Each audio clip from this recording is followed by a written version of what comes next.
Oke, baik. Karena kita sedang membahas Ibrahim, mari kita coba lihat Ibrahim. Ketika kemudian orang tuanya mengatakan arrogibun anta an alihati ya Ibrahim, la ilam tantahi la arjumannaka wahjurni maliya. Ketika kemudian engkau tidak berhenti daripada ngomong-ngomongin yang jelek tentang tamasil saya, nanti kamu akan saya rajam, gitu kan ya. Kalau enggak kamu pergi aja selama-lamanya. Apa kemudian kata Ibrahim? Salamun alaik. Salamun alaika sa'astaghfirulaka rabbi. Apa kata Ibrahim? Ya Allah, saya tuh ketika baca itu biasanya saya nangis. Kenapa? Karena saya bayangin bapak saya sebenarnya, kan ya. Nah jadi tapi bapak saya nggak separah itu sih. Kamu pergi di saya kalau nggak saya rajam itu guys.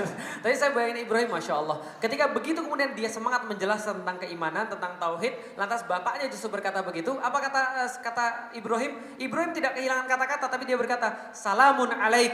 Wahai bapakku, keselamatan atas dirimu. Sa'astaghfirulaka rabbi. Aku akan meminta Tuhanku aku akan berdoa pada Tuhanmu supaya mengampunimu. Walaupun ternyata memang tidak akan diampuni oleh Allah, tapi dia cuma mengatakan saja sama Allah, ya Allah saya sudah janji mau doain bapak saya. Dan maka dia cuma sekedar berdoa, sa'astaghfirulaka rabbi innahu kana bi hafiya. Sesungguhnya dia kepadaku sangat lemah lembut sekali. Lalu kemudian apa yang dikatakan? Wa a'tazilukum wa matad'una min dunillahi wa ad'u rabbi asa alla ayyakuna bidu'ai rabbi syaqiyya. Jadi apa yang dia katakan? Ya sudah Pak, sekarang saya tinggalkan kamu dan apapun yang kamu sembah dan aku akan berdoa kepada Tuhanku, Tuhanku pasti akan mengabulkan doa-doaku. Falamma tazalahum wa ma ya'buduna min dunillah, dan apa kemudian yang disembah selain Allah, wahabna lahu ishaqa wa yaqub.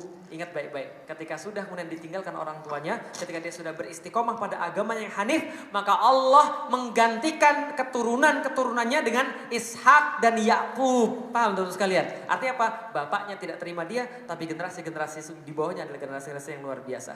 Nah, orang tua kita seperti apa? Allah bisawab. Antum masih mending orang tua antum muslim, orang tua saya belum muslim. Nah, apa yang antum harus sampaikan? Sampaikan begini. Jadi pertama, kalau seandainya dia khawatir, kalau seandainya anak-anaknya kemudian masuk ISIS, ngebom dan sebagainya, coba bilang dulu. Oke, itu kesampingkan dulu. Coba bilang sama mereka, dulu saya seperti apa? Andai kan tidak ada Islam, seperti apa kemudian kita pada perlakuan kita pada orang tua? Anu tunjukin video-video bagaimana orang tua di barat, di Jepang, jompo yang ditaruh di rumah-rumah jompo. Anak-anaknya berpikir apa? Biarin mereka lebih enak di rumah-rumah jompo. Lah kenapa di situ mereka punya teman? Padahal ibu bapaknya di situ nangis. Ada videonya banyak, antum coba cari. Dia nangis, dia bilang apa? Saya cuma pengen anak saya ngunjungin saya. Saya cuma pengen anak saya manggil saya bapak, manggil saya ibu. Saya minta lebih nggak sih sebenarnya? Nangis mereka. Lah kenapa? Karena itu yang dibuat pada peradaban yang sekarang. Bisa difahami? Teman-teman sekalian, orang Jepang tadi bunuh diri berapa orang per tahun?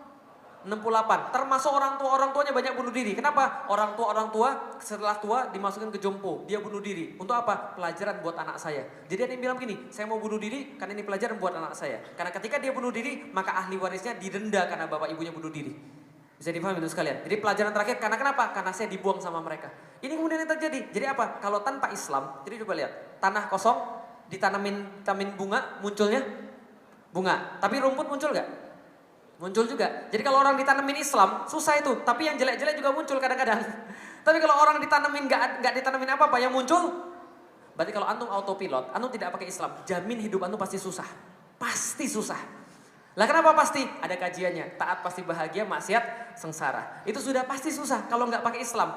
Nah, dengan adanya Islam ini ada chance antum belajar Islamnya benar, ada chance antum belajar Islamnya salah. Maka ketika saya masuk Islam, bapak saya juga bilang, nanti kamu ngebom ke Palestina. Saya bilang, Islam bukan ajaran agama seperti itu. Lalu saya tanya pada mereka, Belanda itu agamanya apa?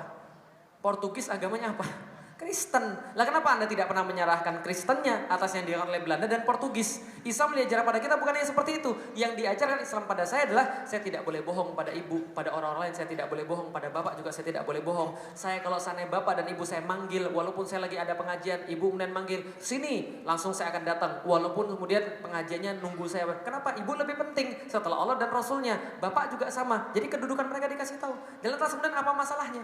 Ya tanyakan seperti Ja'far bin Abu Thalib.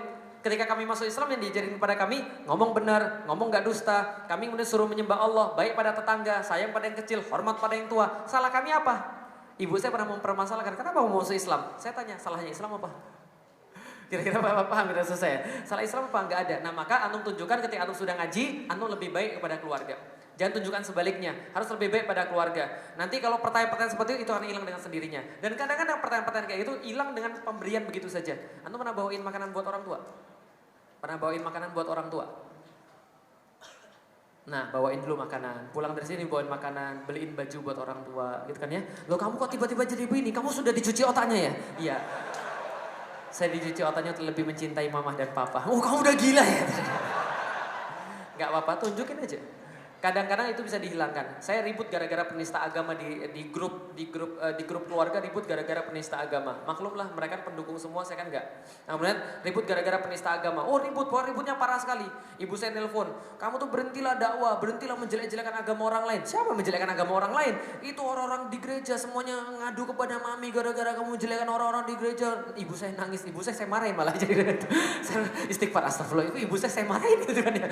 Saya istighfar. Tapi kemudian apa yang terjadi? Langsung saya beliin HP yang keluar paling baru, masalahnya selesai. Paham terus kalian? Kadang saya nggak ngajarin antum untuk menyogok ya, tapi nyogok orang tua tuh penting, paham tuh sekalian. Jadi gini, karena gini, ada perkara-perkara yang nggak selesai cuma dengan kata-kata, tapi bisa selesai dengan pemberian. Nah, pemberian baju, ngasih makanan. Tapi mereka sudah kaya Ustaz, mereka lebih kaya daripada saya. Bukan masalah kaya dan tidak, antum mau ngasih atau tidak itu masalahnya. Dan pemberian dari seorang anak itu orang tua akan terharu insya Allah. Dan antum beruntung sudah punya orang tua muslim. Separah-parahnya mereka masuk surga sama antum. PR-nya masih besar saya insya Allah. Ya, jadi semangat insya Allah. Masya Allah.